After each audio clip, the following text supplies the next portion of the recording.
অধ্যক্ষ ডাঙৰীয়া, ইতিমধ্যে আমাৰ প্ৰধানমন্ত্ৰী আৱাস যোজনাৰ ক্ষেত্ৰত আমাৰ মাননীয় মুখ্যমন্ত্ৰী ডাঙৰীয়াৰ যি মাৰ্গদৰ্শনত যি আমি সফলতা লাভ কৰিছোঁ, ভাৰতবৰ্ষৰ ভিতৰতে এক উল্লেখযোগ্য স্থানত আছোঁ।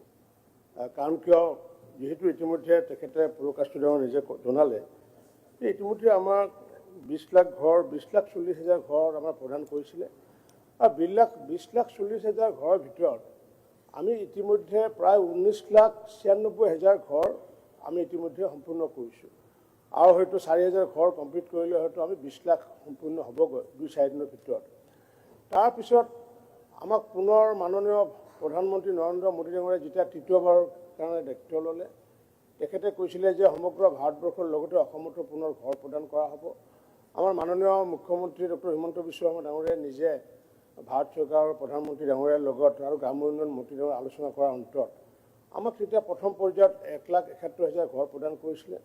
পৰৱৰ্তী সময়ত আমাৰ মাননীয় শিৱৰাজ সিং চৌহান ডাঙৰীয়া ভাৰত চৰকাৰৰ মন্ত্ৰী, তেখেতে আহি পেলাই আমাক পুনৰ প্ৰায় 4 লাখ অৰ্থাৎ 3,88,000 ঘৰ আমাক প্ৰদান কৰিলে। আৰু আমি এতিয়া ভাৰত চৰকাৰক আমি আবেদন জনাইছোঁ, যিহেতু আমাৰ 27 লাখ ৱেইট লিষ্টত নাম আছিলে আৰু যিহেতু 24 লাখৰ কাম চলি আছে, বাকী 3 লাখ ঘৰ আগন্তুক দিনত নিশ্চিত ওপৰত দিম বুলি ইতিমধ্যে ঘোষণা কৰিছে। ইয়াৰ পিছতো আমি এটা লক্ষ্য ৰাখিছোঁ যে বহু সময় মাননীয় মুখ্যমন্ত্ৰী ডাঙৰীয়াই হওক বা আমি যেতিয়া যাওঁ সভা সমিতি যাওঁ, বহু মানুহে আমাক কয় যে ঘৰ পোৱা নাই। এই ঘৰ পোৱা নাই, এই যিটো কাৰণ, এই বিষয়টো লৈ পেলাই যিহেতু 2011 চনত তালিকাখন প্ৰস্তুত কৰা হৈছিলে, সেই প্ৰস্তুত কৰাৰ সময়ত বহু মানুহে তেতিয়া কি কৰিলে, তেওঁলোকৰ ঘৰত গৈ পেলাই জিঅ'টেগ নকৰিলে। নকৰাৰ পিছত বহু প্ৰকৃত দুখীয়া বঞ্চিত হৈ আছিলে। পৰৱৰ্তী সময়ত 2018 চনত পুনৰ আমি ছাৰ্ভে কৰিছিলোঁ। ছাৰ্ভে আমাৰ আৰম্ভ ঠিক কিছুদিন যোৱাৰ পিছতে 19 চনৰ যিটো লোকসভা নিৰ্বাচন আহিলে, লোকসভা নিৰ্বাচনৰ বাবে কোড অফ কণ্ডাক্ট লাগিলে, যাৰ ফলত তেতিয়াও কিছু নাম ৰৈ গ'ল।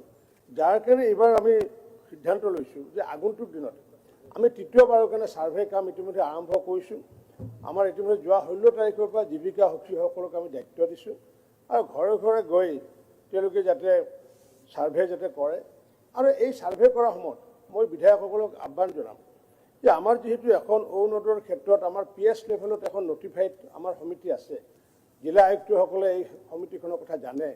গতিকে জীৱিকা সখীসকলে যদি আগন্তুক দিনত আমি যদি সহায় কৰিবলগীয়া পুনৰ ষ্টাফ প্ৰয়োজন হয়, আমাৰ নটিফাইড যিখন সমিতিখনেই হওক বা বিভিন্ন ধৰণৰ গাঁৱৰ অঞ্চলৰ মানুহে হওক বা আমাৰ বিধায়কসকলে হওক বা যিসকলে তেওঁলোকে ভাবে যে নহয় এওঁলোকে পাব লাগে, সেইসকল ঘৰত নিয়াৰ ক্ষেত্ৰত যাতে সহায়টো কৰে, মই তাৰ কাৰণে আহ্বান জনাইছোঁ।